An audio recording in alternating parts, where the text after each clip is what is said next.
Good morning, guys.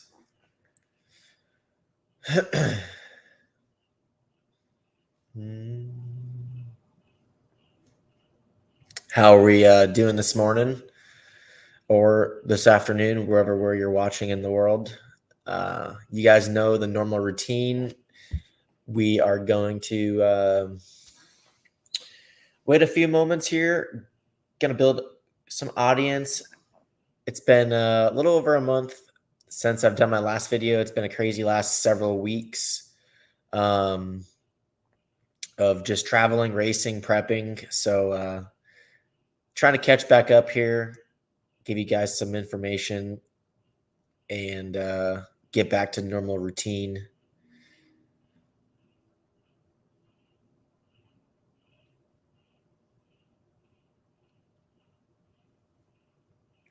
For those who are in the chat already, please let me know in the comments if the audio is working well.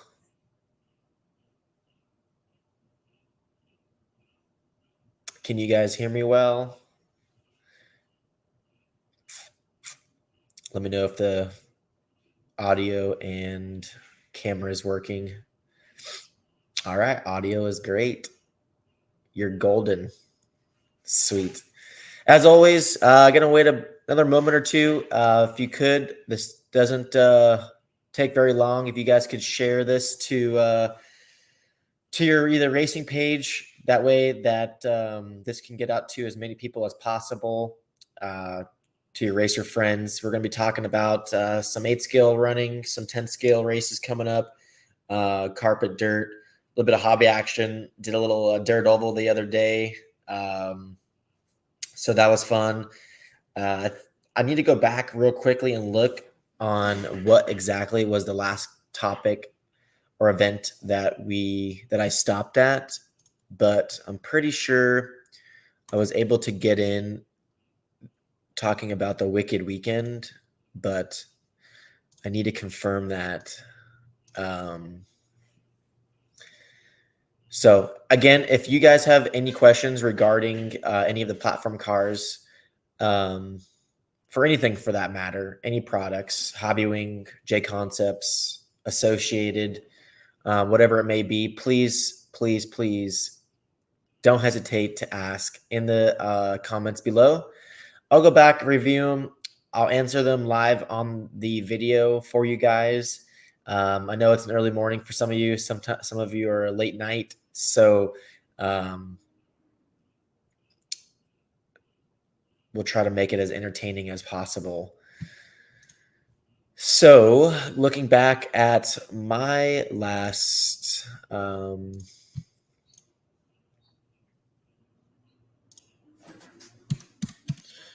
YouTube,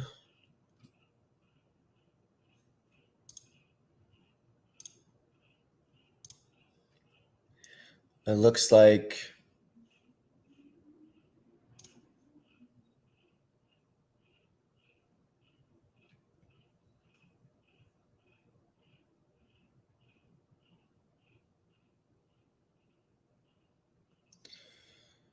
yeah, so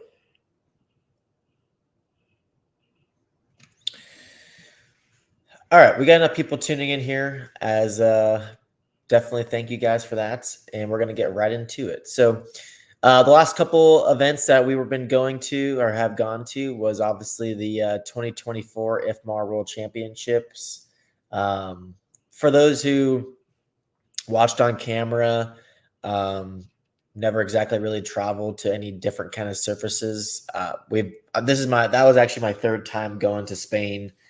And I have to say It's got to be one of the hardest tracks that you can possibly race on. The videos don't do any justice by any stretch. A lot of it is a little bit of some driver technique. Um, the grip is extraordinarily high, and the track itself, how I guess it compares to here is really nothing. So that's actually out the window. But ultimately, when you're kind of driving around the track, you're almost feeling like you can't drive the vehicle. The track's more or less driving you. So what that means is you're just putting the car in where you think it should be, and then the track kind of takes it where the grip level is. So Davide obviously was a really smooth driver. Canas, ironically, in my opinion, is a little bit of the opposite. He's a little bit more wild, and more forceful, which there's nothing wrong with that. But it was really crazy to see the two different driving styles work on a surface like that. So it was really awesome to see some of our teammates do really well. Obviously, Davide winning the overall championship there, and then Marcus doing really well. And then me and Yona battled it out in the LCQ for the last spot in the final. Unfortunately, I crashed on the last lap. So did he, which gave the win to Dakota to bump into the final, which was the last spot in the show. So I think, overall, I had a bump from the 1/8 to the quarters to the semis. So I on main day, I definitely drove my best. I wish I would have started off on what I ended up with, which ironically is what I said last time when we were there for the World. So a little bit of poor execution on my end, but you live and you learn. Honestly, it was great teamwork from everybody all weekend. So I wouldn't say I had anything for like a top 5 in the final, but I think it would have been a nice, finishing in the top 8. I think was definitely possible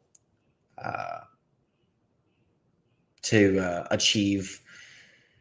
But it's the what if factor, of course. So so we got some people in the house here. Like I said, for those who are just now tuning in, definitely don't hesitate to ask any of the questions in the comments below. That way I can go back, read them, and answer your questions live. Doesn't matter if it's Team Associated Products, Hobbywing, J Concepts. Feel free to ask anything that you may want.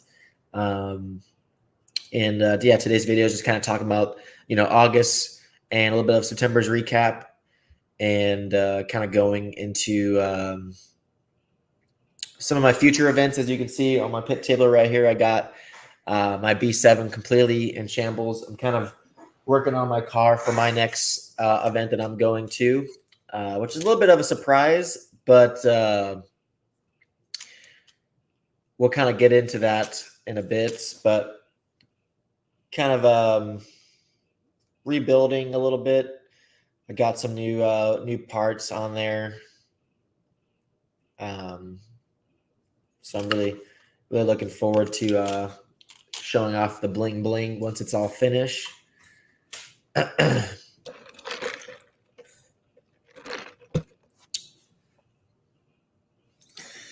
So let's just kind of go into some of the questions here.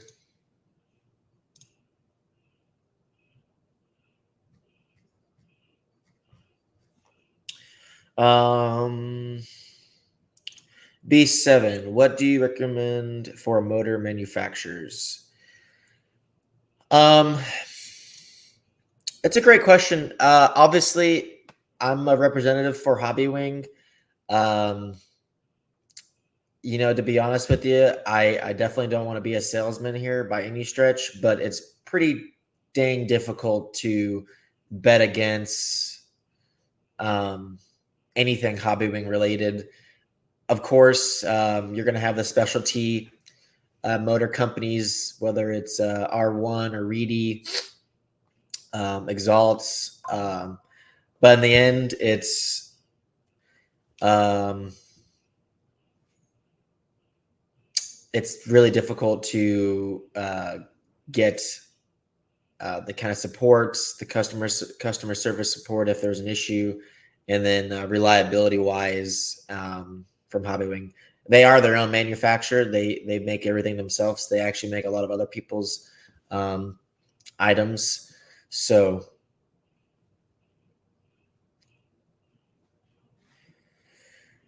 that's my 2 cents. Let's see what else we got. So we have some people asking me about my upcoming schedule. Are you going to be coming to the Masters of Dirt?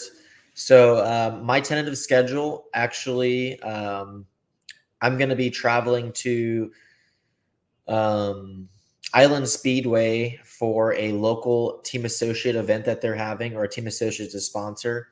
That's my next kind of 10 scale carpet event. And then I will not be going to the Team Associated race at Trackside Hobbies or Masters of Dirt.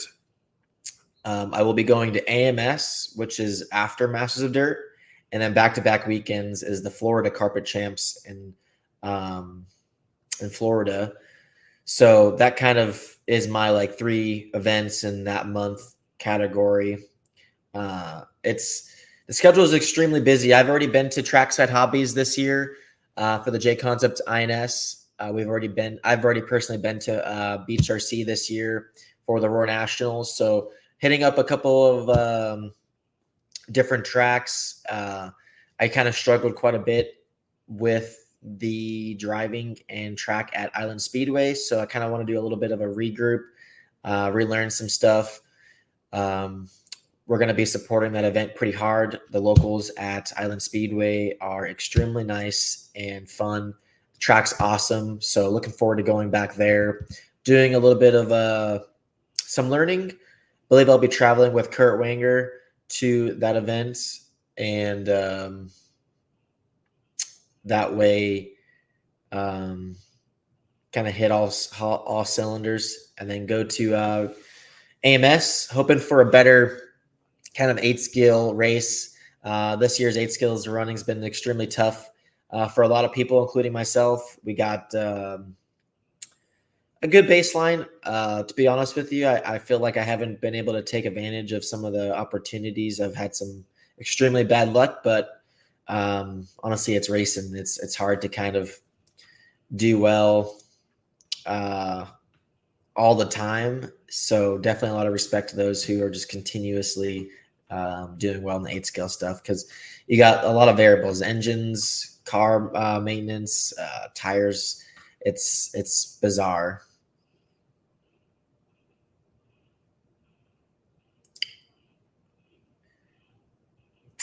So let's see what else we got. So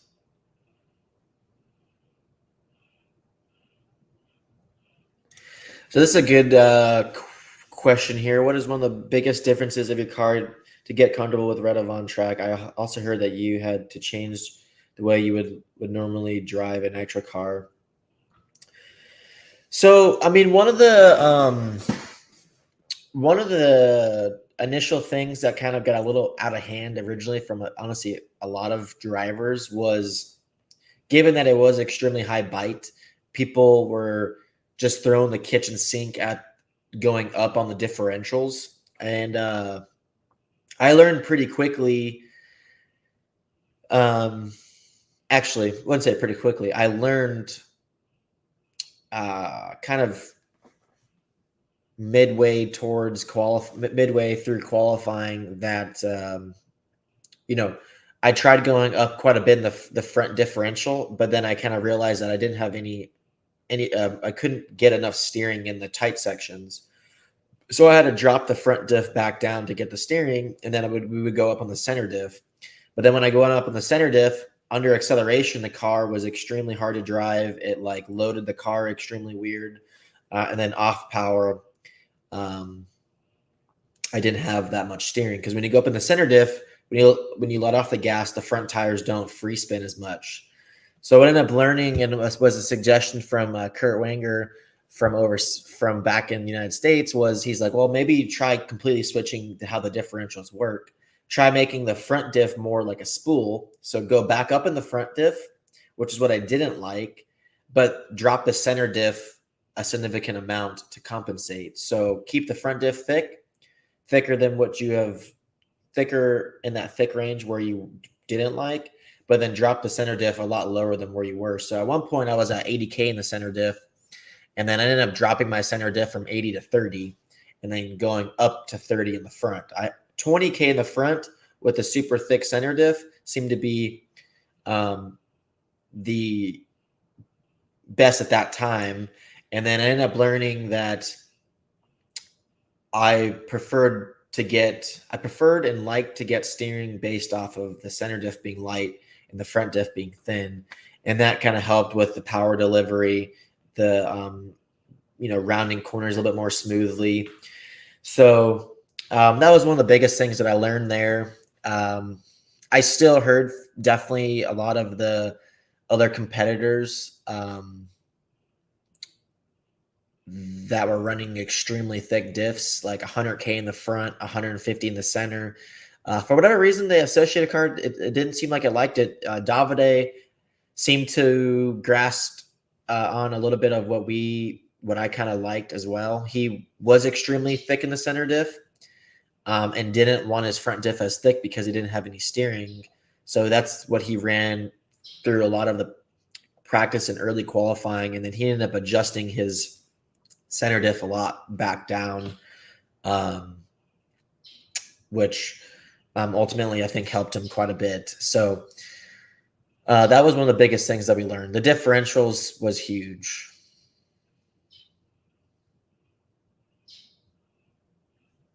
So we have a question about a radio, basic question. Does a Futaba high-end radio make a massive difference over something like the 3PV? Great question. To be honest with you, depending on your experience level in RC,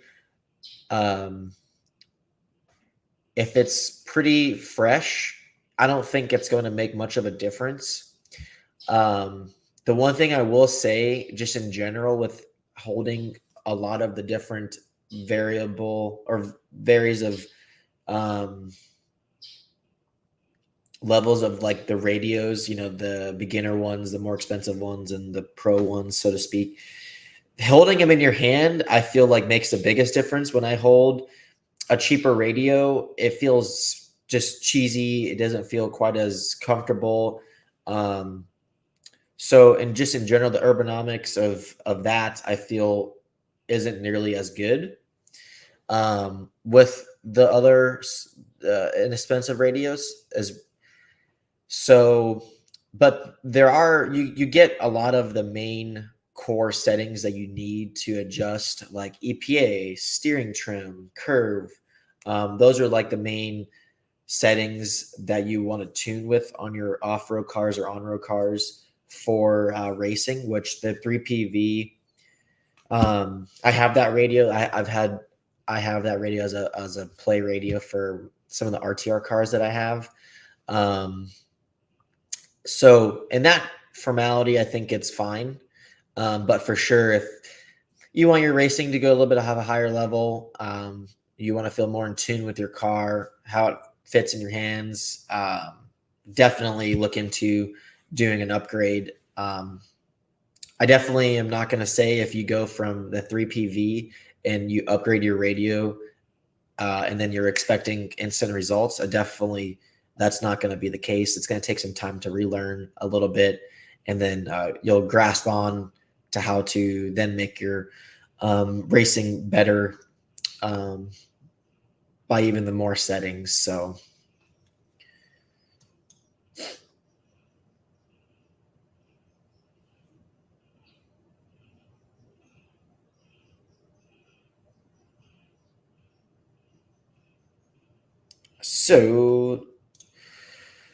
See what we got here. With A releasing so many re-release kits, RC10, RC10T, etc., providing part support so people are encouraged to race them, not just collect them. Do you think we might start seeing more races offering vintage classes? So this is a great topic. I talked a lot about this with Jason Rona. I'm totally hoping. I'm totally hoping that there will be more, or I'm totally hoping for Associated to kind of do some more promoting and, I guess, lead by example for more and encouraging more of the tracks to do some more vintage racing. That way, like you mentioned in your statement right here, question, um, not only are these kits, a collectible piece, but some sort of way of generating other ways to keeping these kits reoccurring, and that way it's not just a shelf item and then it's a one-time purchase. Hopefully people can come out, do a vintage night, whether it's stadium trucks only or the RC10s. So it'd be nice to have a program. Obviously here in Arizona we have the Brian Kinwald race, which we've had for honestly, I don't know if it's the 4th or 5th anniversary, maybe 4th since Brian's passing. But ultimately, we have that vintage class backdated. You can't run any newer cars up to a certain age or certain date.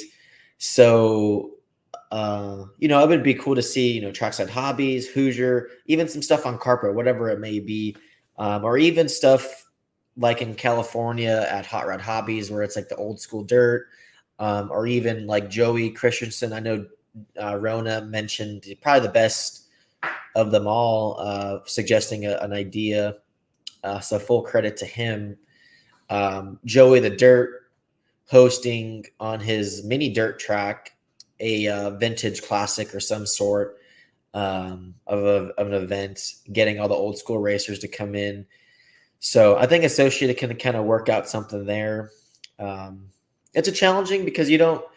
It's challenging because these cars, these re-releases are, they cost $300-$400 to get, and you're putting them on the shelf. It'd be nice to have it where you're like, this is a race car. You can go race these like the old school days. And you might see some old school people come out and run. I have the clear car, and the re-release. So I would build up another car and tinker around with it for sure.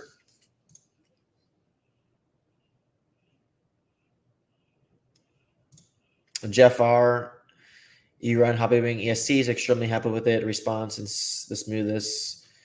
I'll be looking into the Hobby Wing motors. That's my next purchase. Yeah, Jeff, if you have any questions, feel free to don't hesitate to send a message to myself, or Matthew Gonzalez on Facebook.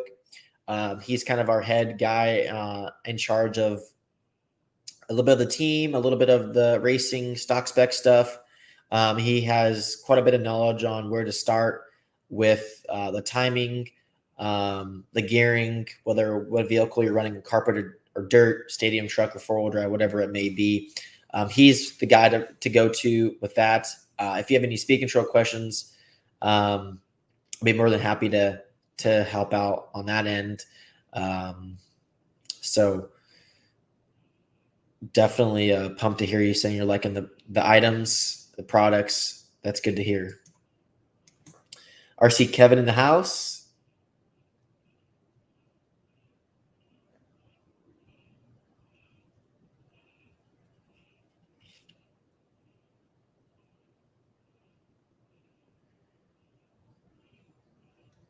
Anthony Westergaard in the house. Sick headset. Thanks, buddy.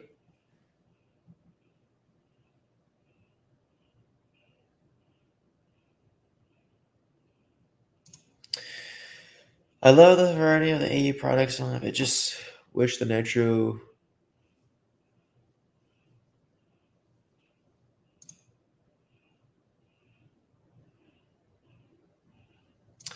So we got a question here. Hey Spencer, do you like to have your foams glued to the wheel in two-wheel drive and four-wheel drive mod buggy as well as stadium truck? Great question. I've done this a few times. I would say stadium truck is pretty much all the time gluing the foams to the wheel. Two-wheel drive and four-wheel drive is kind of like hit or miss. To be honest with you, um, I think ultimately it's one of those things. If the track's really bumpy, I'm not really sure if it's a good thing.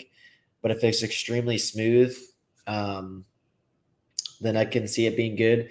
I would say most of the time, or sorry, I would say this year specifically, I've been gluing more so the two-wheel drive fronts foams glued than like the rears or four-wheel drive front and four-wheel drive rear. For whatever reason, the glued fronts for two-wheel drive, since it's not exactly a motor-powered tire, the foams kind of shift, especially because you're cranking on the wheel a lot with two-wheel drive. So it just seems like the front's glued is has been good.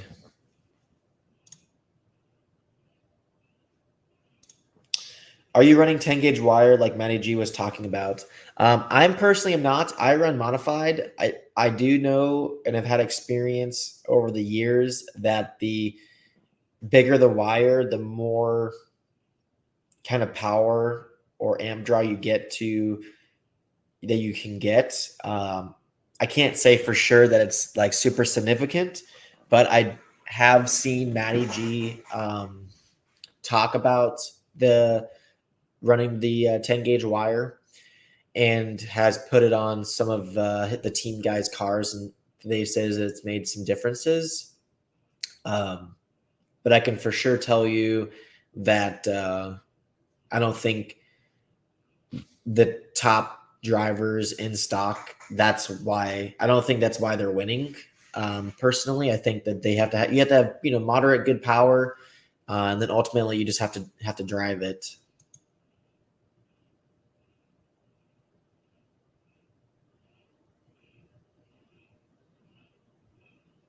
What's up, Ricky Weibel in the house?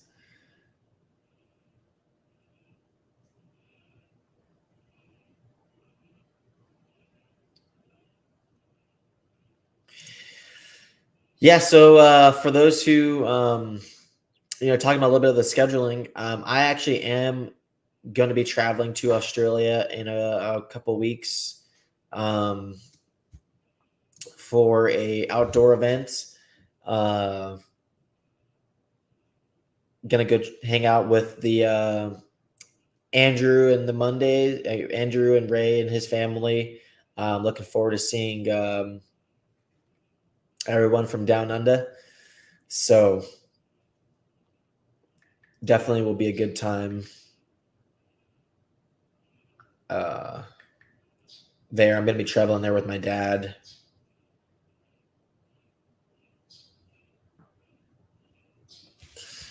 So pumped on that.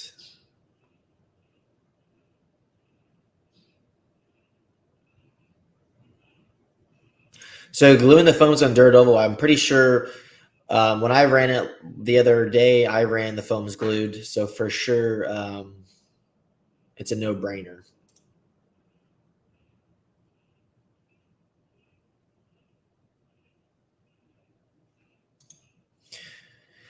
So on carpet, I've never ran 0 degree of toe on carpet. I don't know if that's really a good thing, but I think the lowest I've ran was 1 degree on carpet, but it seems like 1.5 to 1 seems to be a good baseline. I've experienced not necessarily on carpet, but that sometimes your car flipping can flip because it doesn't have enough toe. I mean, toe kind of changes so many things on a vehicle. It's hard to kind of fully grasp, to be honest with you. But typically when you take out toe, obviously the obvious, you have the tires not angled nearly as much, but you start to change a little bit of the wheelbase. People don't really think about typically when you take out toe. Sometimes you want to move the hubs or arms forward to get the same wheelbase, or vice versa. If you add toe, make the wheelbase a little bit longer. From the wheelbase at the axle to axle, it starts to become shorter or longer depending on what you are adding or taking out for toe. So what that means, when you are taking out toe in the vehicle, you are essentially taking weight off the rear tires. There's less weight behind the axle, which means it doesn't roll as much on the rear. So it drives stiffer for that way. And then if you typically run more toe, sometimes it puts more weight on the rear axles and can feel like you have more traction, or it feels more comfortable and stable. So it's definitely a really weird balance. I'm definitely haven't mastered that particular setting. Ironically, some of my bigger wins in four-wheel drive have came from extremely high grip dirt tracks. But I've ran 3.5 degrees of toe. So it seems like in like 10 scale, we run on all these crazy high grip tracks, but we really don't take away toe. But in 8 scale, we run on medium to low bite tracks or even super high bite tracks, and we run like the same, like, I've seen people run a 1 degree or 1.5 degrees of toe in 8 scale. So in 8 scale, I would say I'm like always like in the 3 to 2.5 degree range. I've heard theories from like people like JQ that sometimes if you're in the 2 degree window, 2.5 to 2, like that doesn't work. Like you have to either run 3 or more than 3 or run 1. I'm not really sure if that's even a real thing. It's just some of the theories that I've heard. It just kind of, you have to base it off of personal experience.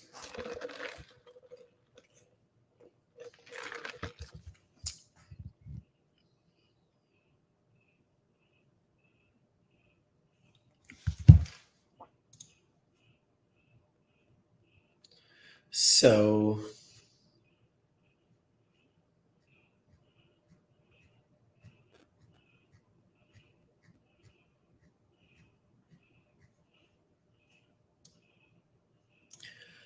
checking something real quick.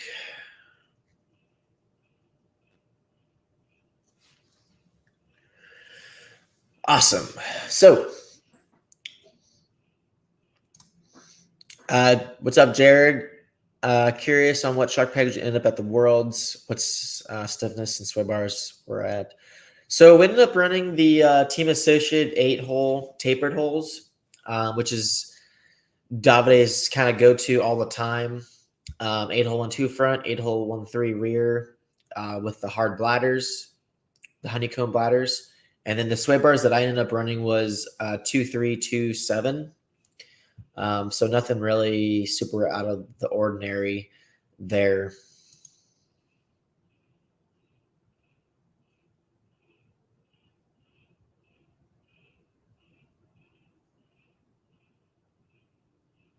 So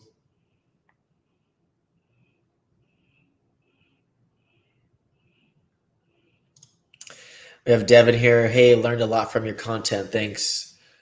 What got you into RC? Ultimately, well, first off, thank you so much for tuning in here, and appreciate being appreciative of the content.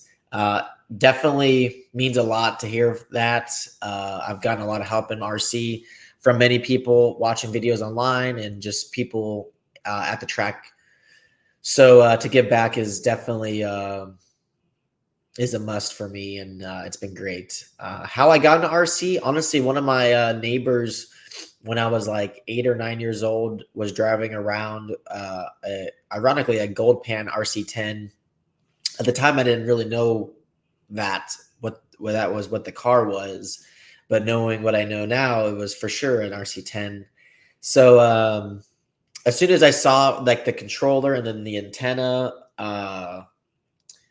and it like driving around the curbs and jumping, going into the grass, like it was like instant, fell in love. And like from that moment on, I was like, I want an RC car. So yeah, I kind of got it. My first car was a Traxxas Jado 3.3, which ended up being like it was a gas powered car. So my first car was a gas powered vehicle, and then kind of going to local big parking lots, running it out there, and then ended up finding out that there was like a local track in Arizona. It was called the Nitro Pit, which is where they've had many, they've had dirt nitro challenges there, other major kind of events locally there. So I ended up finding out that wasn't really the car to run there. So we ended up slowly upgrading the car to like a Mugen Truggy, and then a Mugen Buggy, and then I stopped running nitro, got into 10 scale electric, ran at One Hobbies. 10 scale was a Losi 22 rear motor car, and then switched over to Associated, and it's been history ever since then.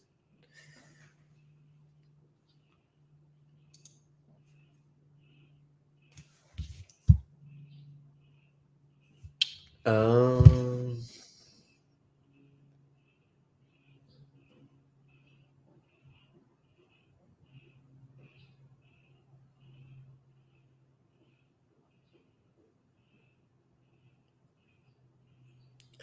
let's see what else we got. We got a lot of questions here. Do you prefer 2 gear or 4 gear in the diffs for the B7 on dirt? I don't really. I don't know if this is going to be a gear diff question, but on dirt, I don't really ever run gear diffs. But on carpet, it seems like we traditionally have been running 2 gears on carpet.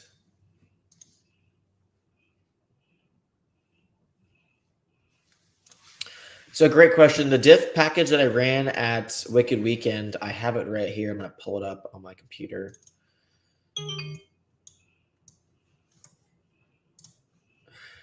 I ran 8,500 in the front diff, 10K in the center diff, and 6K in the rear diff was my differential package for Wicked Weekend, which is essentially what I'm going to start with at AMS.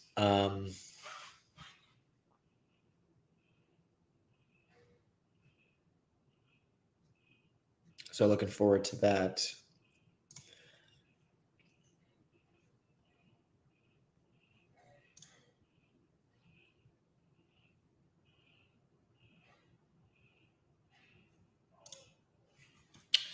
Jason's asking, can you talk about your ESC settings for high grip dirt, like who's your throttle rate, drive, brake frequencies, etc.? So great question. One of the things that people completely overlook is the full technology behind, tuning your electronics. We did I did like a clinic at Hobby Action in general for the entire community. We talked about speed control settings, motor, timing, drag, brake, and so forth. And so it was a clinic that we did. It talked about ESC settings, and wanted to hear from other people's perspectives on how much knowledge that they, local guys knew about speed control settings, and ended up finding out that not many people really tune them or know how to tune them. By no stretch am I saying am I an expert, but I have experience on knowing what not to do for that matter. And one of the biggest things that I can say that I like tuning a lot, the throttle rate settings and the brake rate settings are extremely, extremely crucial to how you the driver wants to drive. And how I like to tune them is to just get general data or information, is making pretty big swings. So recently, I've been running a lot lower throttle rates than I have over the years, because cars are getting better, the traction's getting higher. And if you look at like throttle rate settings that people run on touring car, you can totally see like these guys are tuning their stuff based off like wheel spin and everything like that. So, and people think that if they run 17.5 buggy or 13.5 buggy, two-wheel drive or four-wheel drive, that running the throttle rate at the highest point is going to give you the most amount of power. That's definitely not the case by any stretch. Those settings are there for you to feel the most in tune from your radio to your car on the track. And what that means is that some people either are extremely throttle happy and they're constantly like snapping and quickly punching the gas. And some people are the exact opposite. Sometimes they're really smooth and sometimes they don't really pull a lot of trigger and so forth. So traditionally, that stuff's also based off how much traction's on the track. So knowing what I know now, it seems like the higher the traction, the lower you can get away with running the throttle rate and brake rate. That becomes more one-to-one feeling on the track. Sometimes if your car is on the track and it looks super jolty, it's like, it's like you feel like in your brain that it should look smoother than it is. And that means you need to go down on your throttle rate and brake rate settings. If it's the exact opposite feeling where you're punching the gas and it's just like not really going anywhere, you don't have much feel, then going up on your throttle rate and brake rate settings can enhance your feeling from the car to the radio. So that's step one. The throttle frequency and the brake frequency settings is based off, the initial feeling that you have with the throttle. To me, if you're within the window from, I would say, well, for stock 4K frequency to 12K frequency, I think that's like the window you kind of want to be at least it was what I would think. And then the brake settings, I think if you're from 4 to, again, to 10 frequency, I think that's the window. Back to the brake frequency, that's kind of a setting that's more tricky because that kind of feeds in, like, also kind of like how much, I wouldn't say power is the right term, but if you like to stab the brakes, sometimes running a lower frequency for the throttle isn't the greatest because that's what's going to like enhance a quicker feedback. But if you run your brake frequency low, which is strong, but you run your brake strength low, then that could rebalance it out. For modified, I've been recently running my frequency a lot higher, like 10 or 12, but then running my brake strength a lot higher to gain back the strength. That's how I've been tuning the brakes. As for the throttle goes, if I just simply feel like everything's too touchy, I'll lower the throttle rate, then I'll raise the throttle frequency as a whole. But for those who are watching and you just simply want to know what one setting does, make some big adjustments for a practice run. Go from, if you run 25 throttle rate, which is equivalent for other speed controls. This isn't necessarily only about Hobbywing, whether it's Reedy, whoever it may be. Throttle rate is equivalent to throttle punch settings and other speed controls. The difference is, according to Hobbywing engineers, by definition, there's no such thing in real life how, like, there's no throttle punch setting. It's theoretically called, according to them, it's a rate. Um, I think for easy math, it makes sense in our brains, like throttle punch, like how much punch you have. You tune that by 1 to 30, whatever it may be.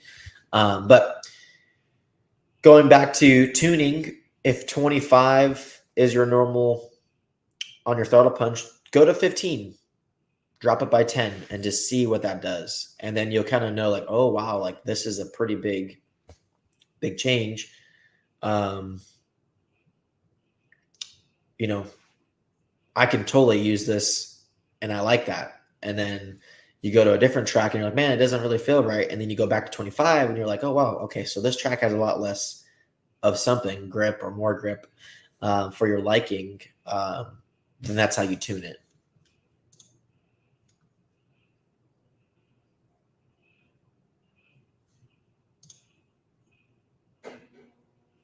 So yeah, no worries, Jason. Hopefully that helped a little bit. We'll be doing some more videos directly about the speed control settings, and stuff like that. I think ultimately it's an underutilized feature that people don't really know what they're buying. They're buying $150 speed control or whatever, how much it costs, and they're running the box stock stuff, and there's a lot of stuff that can improve. The biggest thing in RC that if you're trying to improve your driving, ultimately this is where you start. The number one thing that connects you to the car is the radio, and can have a good electronics. Getting a good platform car is important. Having the better sets of tires, having good tires, a good car, a good radio.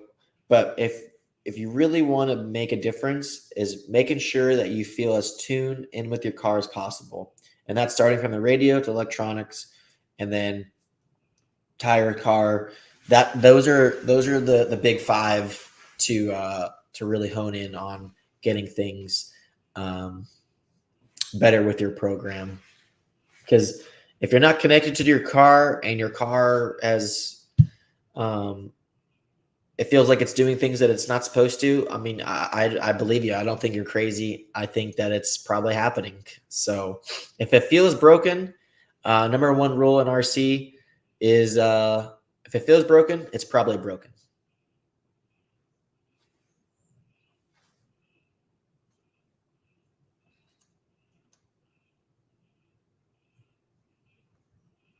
My dad says I'm not looking into the screen while I'm talking. And that's because my camera is that way and I'm looking at my other screen this way. So do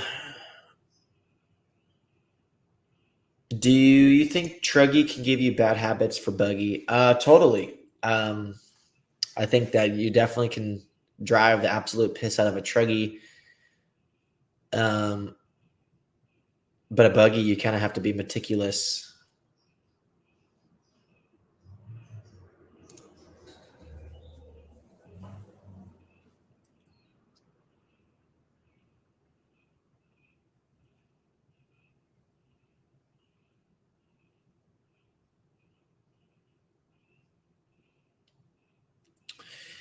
So for the B7, could you go over kickup versus overall caster when changes the front pivot 0 to +2 and fine versus changing caster when the hubs inserts? What do you prefer? This is a great question. To be honest with you, I haven't really completely mastered the configurations between all these different features. I will say that the stuff that I have done at the wheel, I've tried both bulkhead configuration 0 to +2.5, and then matching the overall caster and kickup at the wheel. So let's say if 30 degrees was the number you wanted to run, but you ran 0 on the or I'd say 25 degrees is what you wanted to run at the wheel. So you ran plus 2.5 bulkhead and 0 on the caster, because the kickup is already 22.5 degrees. The plus 2.5 volt bulkhead makes it 25 degrees, and then the caster inserts 0. So at the wheel, it's 25. But then if you try 0 bulkhead, but plus 2.5 caster, at the wheel, it's 25. Those two settings definitely drive different from each other. And it's totally track dependent and driver dependent, because that determines on how you like to initiate throttle and decelerate throttle into braking and back to throttle for the different tracks. A lot of this stuff, it's one thing to copy someone else's setup. It's another thing to drive like that other person. To be honest with you, I would say it's easy to get a starting baseline off. Working with that is great. But for people that run stock and modified, the driving styles are really different, because I feel like sometimes in stock buggy, it's possible that sometimes the stock buggies are going into the corners at a different speed than the modified cars. Sometimes I think even more speed, that they're able to kind of get on the gas sooner in areas. But I would think entering into corners modified is probably at a higher speed rate. So that means coming out of the corner is probably a little bit slower. I'm not saying that that's exactly how things are working, but for sure, the different ways on how the person's driving relates to the more important kickup and caster settings. So for those who haven't played with that setting, I totally think it's worthy of trying. In general, more caster sometimes means a little bit less steering, more on power steering. But then again, like for carpet, sometimes, actually not sometimes, from my experience, running more caster in the car. So if your tires are straight, that's 0 caster. But as you're turning and you're adding caster, sometimes the angle kind of forces the front tires into the carpet and creates more steering, more cut. So that's been a theory of mine that I've had regarding that stuff. My carpet car from the Nationals last year at Beachline, we ran 25 and 5, I believe, or 25 or 27 and a half. So it was like we ran more caster on carpet than we did on dirt. Which before that time, we were learning like, oh, I mean, caster on a high bike track, you want less caster. That's like going to be the fastest, smoothest overall route. But ended up kind of being like, maybe we really don't know what we're doing. We need to reevaluate how the steering is actually working. So, it's the steering stuff on an RC car is what makes or break a good car or good setup and a bad setup. So, currently for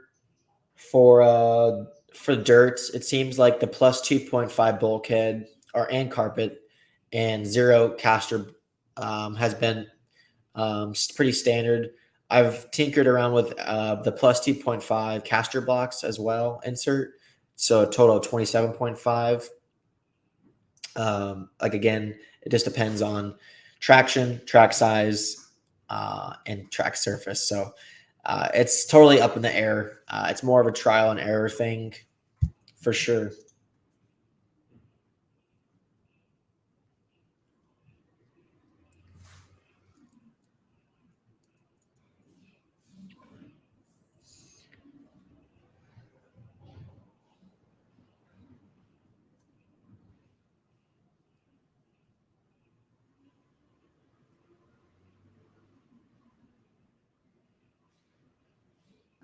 So more caster gives you more initial steering in your experience.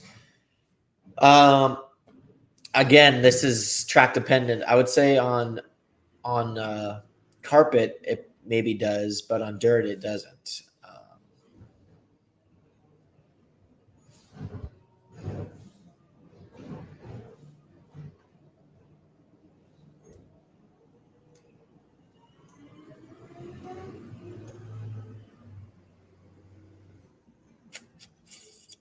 So yeah, I think ultimately for I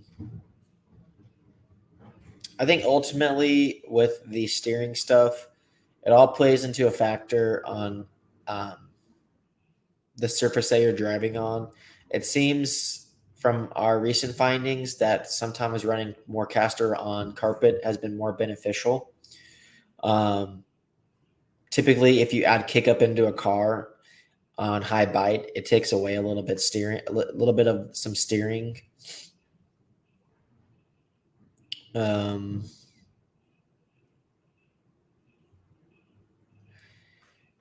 so moving on to the next topic. Have you tried the B7 short chassis? Pros and cons. Yes, I've been on the short chassis for several months now, and the short chassis is an absolute no-brainer. I think the short chassis is the way to go on dirt and carpet from my recent runnings and findings. Um, Absolutely has been a huge improvement or upgrade. I've already had thought the long chassis was pretty good, but the short chassis is a whole nother level from just consistency, grip, feeling on carpet. It's strange. I was at in Chico, California, running some carpet. I think I did a video on this as well. My car was starting to hike because the grip came up with the long chassis. The inside rear in the 180s was hiking. And I was like, screw this. I'm just going to make a completely bizarre change just to learn something. Took off the long chassis, put on the short chassis, and then instantly my car in the 180s was not hiking. It felt more stable. It felt more on the track, and I was able to push harder in those sections that I was like more timid in. So for whatever that's worth, I couldn't believe the amount of improvement that I had on carpet, let alone the first time that I tried it on dirt was before the 10 scale nationals at Masters of Dirt at Hobby Action.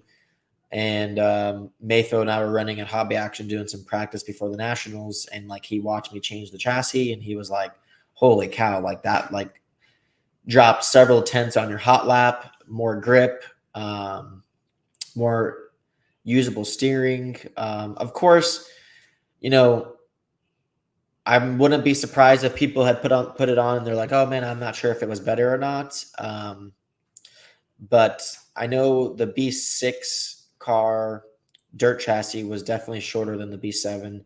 For whatever reason, sometimes shortening an RC car just kind of um, makes more grip and just gets better. I'm not really sure why we ended up doing the long chassis. I think, ultimately the engineers kind of had a window in mind of where they wanted to start off with the chassis length.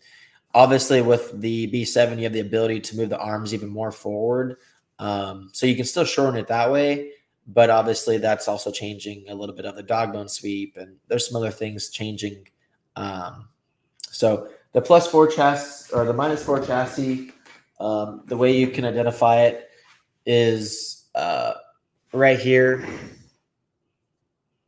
It says -4. I don't know if Brent's watching, but we can put in the part number. Part number 92490, which is the part number for the -4 short chassis. I'm not even sure. Like they came in stock, came out of stock, came back in stock. So these things are like gold right now. If you see them on the website and you don't have one, probably would pick one up because you're gonna be sad that that they're gone. I'm not sure when they're coming back in. Maybe A-Main Hobbies has majority of the bulk, or maybe first check with your local hobby shop.